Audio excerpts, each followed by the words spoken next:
video special from you know who? Norb!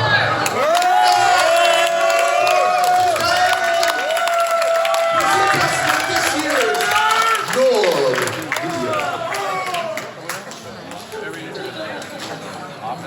Terry looks really good today, doesn't he? Always looking good, always looking good. What's up, everybody? How you guys doing?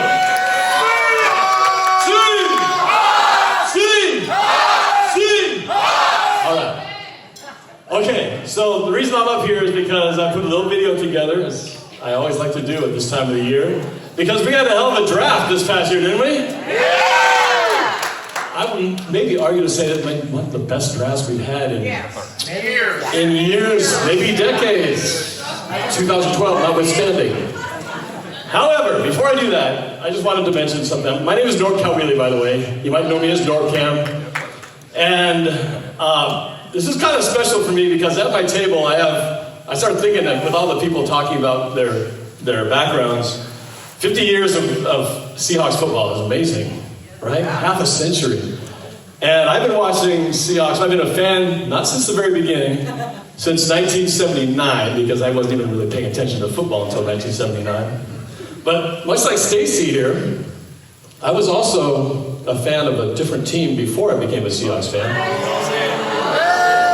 I was also a fan of the Cowboys before. Let me explain. Hold on. Don't post it on social media, take it out of context. Norb Calwheely's a Cowboys fan. So I wasn't even. My dad was actually a football fan, and I didn't even know what was going on. Dad, but he yelled, "Football!" I was like, "What are you yelling about, Dad?" So he got me into football. So at the time, I started paying attention, and I was a big Battlestar Galactica nerd. You guys remember Battlestar Galactica from 1978, right after Star Wars? So they had a character on there named Starbuck. Yes. Remember Starbuck? Yeah. Well, the Cowboys had a quarterback named Starbuck. I was like, oh, that's kind of cool. He's got the same name as my favorite space show. So I started following the Cowboys. And that was when they had those epic Super Bowls with the Steelers and the Seahawks. Not Seahawks, sorry. The Steelers and the Cowboys. So I was rooting for the Cowboys to beat the Steelers. I've never liked the Steelers ever since then. I still don't, DK, damn it. Anyway, so at my table, actually, I realized there's three people, probably the most influential in getting me as involved in the Seahawks as I am today. First one is, of course, my number one fan, my dad, Kuya Bert. He introduced me to the game of football. He pushed me into doing Little League football, and then the love for the Seahawks just came naturally from that. But then, next to him is my longtime buddy, Patrick. And this is his first time to a Seahawks banquet. First time. I've known Patrick since college freshman year, 1987. Damn. Myself. Damn. And we became fast friends, and we were both Seahawks fans. And he's actually the one who said, "No, we should get some season tickets." You know, and so I kind of waited until after I graduated, because I didn't have a lot of money then. So in 1996, we went in on tickets together at the Kingdom. So that was when we started officially becoming Seahawks ticket holders. Pat and I used to go to the games religiously every week, but over the last couple of years, Pat's mom had become sick, and he is like the solo caregiver to her. And so he has missed the last couple of years of Seahawks events because he's been taking care of her. She just passed away this past year. And so, while I know this is still a tough time for him, I wanted to have him come to this because he'd never been to one of these things, and I said, "Pat, we gotta get out here and get some Seahawks stuff going on. We're gonna definitely be going to some games this year." Right, man? You know what I mean? Like the good old days. So, and then finally, next to him, by chance, as everybody knows, Mr. Mark Collins over there, Kirkland Seahawks chapter, Save Our Seahawks. I met Mark, some of you already know this story, I met Mark after we won our Super Bowl 48. Yeah! We met because we both had a mutual friend, because we were both in the music business, we were both in bands. And she put us together, said, "Oh, Mark, you should get together with Norb. You guys are both music guys." He's a country guy, though, so we don't have anything in common musically. But we play music, and we happen to know this Asian who represented both of our bands. So we got together, and he heard about some of the YouTube stuff I was doing, so he was like, "So, now that you're famous and everything, what are you going to do with it? What are you going to use it for? It's like, who is this guy? Well, that day we met is when we went to go see John Bachner, who was paralyzed in a car accident and was at Harborview Medical Center. And we went up there to bring him some jerseys, some Seahawks swag, and just to bring him something to feel happy about in the wake of this terrible accident. But that day we started the idea of, hey, we should do a charity together. Let's do some stuff. And then we launched what became Fans for Good. And I think that crazy woman who came up here, something tells me that she might have been the secret third member of Fans for Good, if I recognize the disguise. But if not for meeting Mark, which again, we were on totally separate paths, but what brought us together was the Seahawks. The Seahawks brought all this together. My dad's love for football, my buddy's love for the Seahawks, and then Mark's love of the Seahawks, which helped keep the team in town, and wanting to do something good. So without them, I don't think, I wouldn't have done any of this on my own.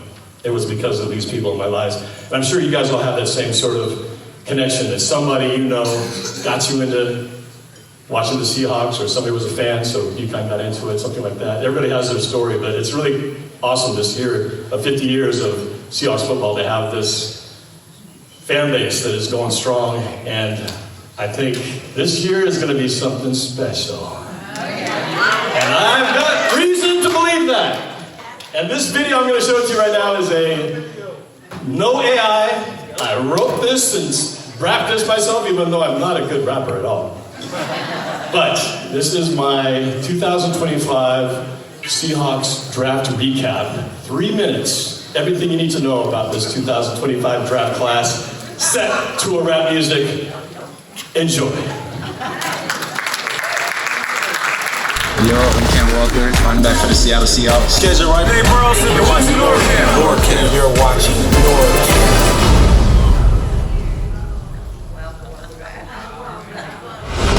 You ready, Sea Hawkers? Party people in the place to be. Seahawks 2025. 50th anniversary! With the 18th pick in the 25 draft, we needed a dude who's big, quick, and fast. I kept saying we need to go Bola. To my surprise, they went North Dakota. 6'5", 313, great stable. Guard or tackle, he's more than able to protect the QB and open up holes. He's everything the Hawks wanted and more. With pick 35, Hawks grabbed the man. Safety Nick Eamon-Mori, just like Bam Bam Cam. 6'3", 225, he's just like you know who. If you catch the slant, you better brace for the boom. At pick 5-0, here's one to enjoy, yo. 6'4" tight end, Elijah Arroyo. Receive his hands with the lineman's might. He'll block you to sleep, then mosh you mid-flight. Then the steal of the draft is pick 92. Jalen Milroe, QB, look what he do. The speed of Lamar and the body of Hurts. Takes hits like a tank, but he still converts. He's humble, a leader, so expect nothing less. Sam Darnold for now, but Jalen could be next. 4 picks in, Hawks draft already walking. With 7 to go, the Hawks are just getting started. Come on, wild, wild draft. Let's get it at the NFC West. We rollin' at Wild Wild Draft. We killin' at the NFC West.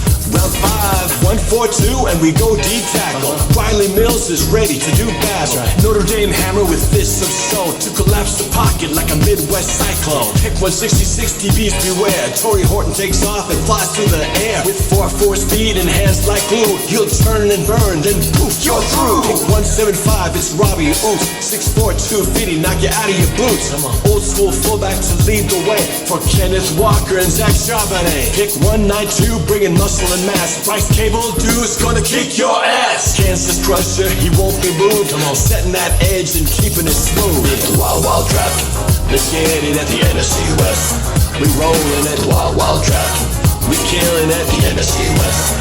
Last round, pick 2-2-3, he's bringing up pain. Damian Martinez is a runaway freight train, running back built for power and pace. He's hitting the A-gap like a furious car chase. 2-3-4, we go Midwest Bola. Mason Richmond, a 6'16", Bola. A versatile lineman can play any position. He's ready to give Darnold some pass protection. At 2-3-8, Hawks get Ricky White. They like his skill set, who cares what you like? Las Vegas baller with the smoothest cuts. His double moves will leave DBs in the dust. So that wraps up the Hawks 25 draft, one of the best drafts ever in the 50-year past. It's a bit too early to make an accurate prediction, but let's just say I got a real good feel. So let's take back our home field advantage. Let's go Seahawks on a 50-year rampage. Niners, Rams, Cards who think that you're the best. Just believe we coming for you in the NFC West. Wild draft, let's get it at the NFC West. We rolling at wild draft. We killing at the NFC West. We're going straight to the NFC West. We're going straight to the NFC West. Wait a second. We did just give a $265 million extension to Brock Purdy. Oh, God, we're screwed.